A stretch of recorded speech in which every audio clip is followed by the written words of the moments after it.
Assalamu alaikum viewers, welcome to my YouTube channel Learn with Anna. Today we will discuss the course differential equation 9.1 exercise question 4 and part 5. This is the last part of this question. ये भी हमारा same method ही है but ये थोड़ा सा lengthy question है, तो आज हम लोग सिर्फ एक ही क्वेश्चन करेंगे. ठीक है, इसमें देख लें तो उन्होंने हमारे पास 3 इनिशियल वैल्यूज दी हुई हैं और एक जनरल सोल्यूशन दिया है. जनरल सोल्यूशन में हमने ये वाली वैल्यूज को पुट करना है, मगर हम लोग पुट तभी कर सकते हैं जब हमारे पास y डैश और y डबल डैश भी हो. तो उसके लिए हम लोग क्या करेंगे, अपने जनरल सोल्यूशन को 2 टाइम्स डिफ्रेंशिएट कर लेंगे तो हमारे पास y dash and y double dash आ सकता है. तो चलो जी, यहाँ पे पहले हम लोग अपने जनरल सोल्यूशन लिख लेते हैं. y is equal to c1x plus c2x square plus c3x cube. ठीक है, इसका हमने क्वेश्चन नंबर 1 बोल दिया.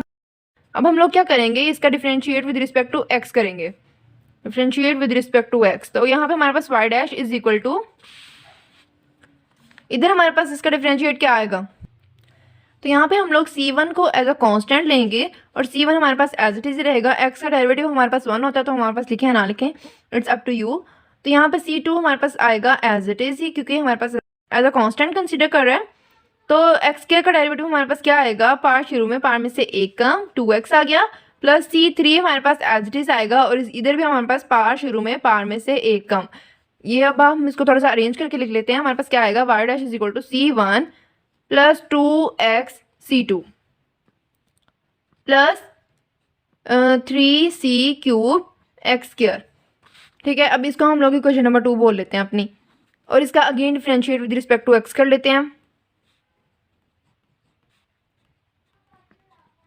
अगेन अगर हम इसका डिफरेंशिएट करेंगे, हमारे पास लेफ्ट साइड पे हमारे पास y डबल डैश आ जाएगा और इधर हमारे पास c1 जो है वो कांस्टेंट था तो हमारे पास 0 हो जाएगा, प्लस इधर हमारे पास x जो है वो फिर से डिफरेंशिएट होगा तो हमारे पास 1 रह जाएगा. इधर हमारे पास क्या आएगा, 2c2 प्लस इधर से फिर हमारे पास पावर रूल लगेगा, पावर शुरू में जाएगा तो हमारे पास 3 2 6 c क्यूब, यहाँ पे x भी आएगा. इसको हम अपनी इक्वेशन नंबर 3 बोल लेंगे. अब हमें जो अपने हमारी इनिशियल वैल्यूज दी गई होंगी, ये वाली इनिशियल वैल्यूज को हम लोग इनमें पुट करेंगे. y को हम इक्वेशन 1 में पुट करेंगे, y डैश को हम लोग इक्वेशन 2 में पुट करेंगे एंड y डबल डैश को हम लोग y डबल डैश वाली इक्वेशन में पुट करेंगे.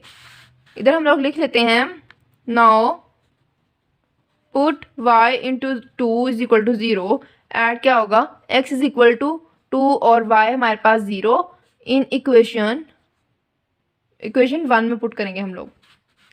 तो y हमारे पास 0 हो जाएगा, इधर वाली साइड तो हमारी 0 हो गई, इज इक्वल टू c1 और x है हमारे साथ, x हमारे पास 2 हो जाएगा प्लस c2, x का स्क्वायर है तो इधर 2 का स्क्वायर हो जाएगा, प्लस c3 इधर हमारे पास 2 का क्यूब हो जाएगा.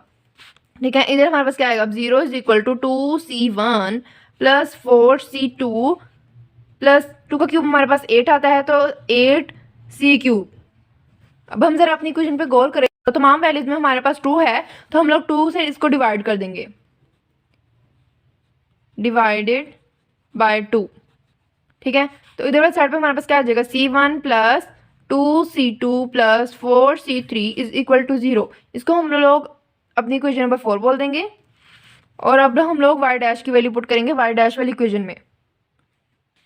Now put y dash 2 into 2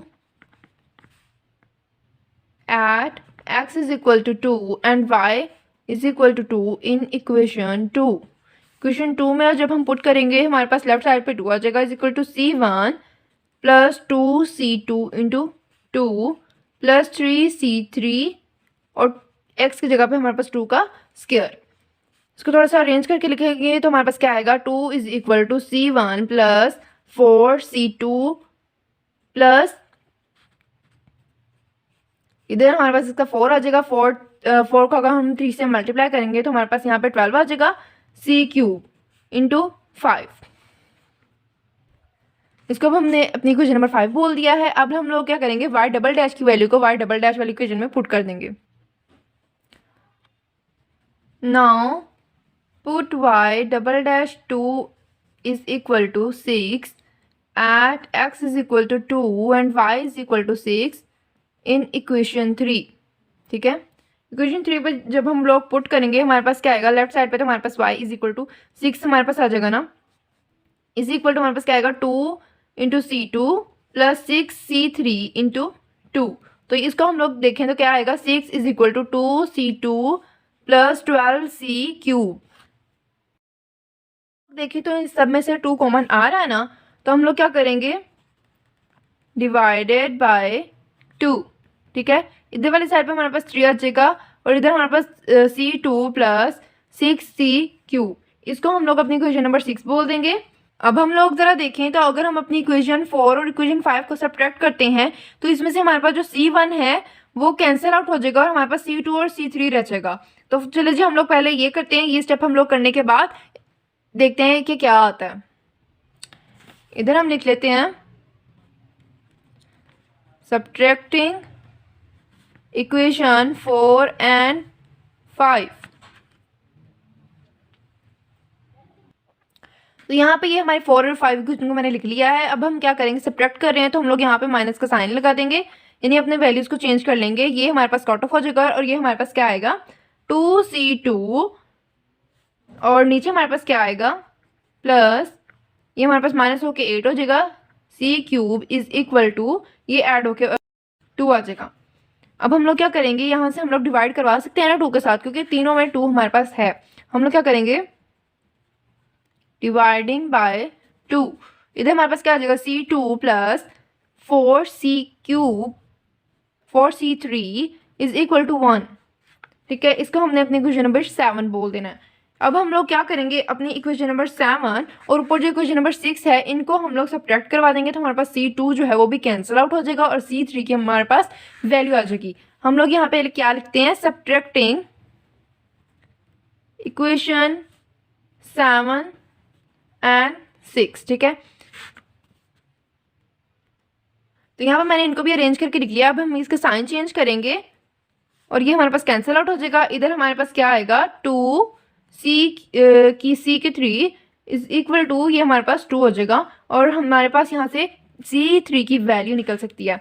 जब ये 2 उधर जाके हमारे पास डिवाइड होगा तो हमारे पास क्या रह जाएगा, 1। तो हमारे पास c3 की वैल्यू क्या आ जाएगी, 1 आ जाएगी। अब यहाँ से हम लोग अपनी c2 की वैल्यू निकाल सकते हैं, इसको पुट करके अपनी इक्वेशन नंबर 7 में।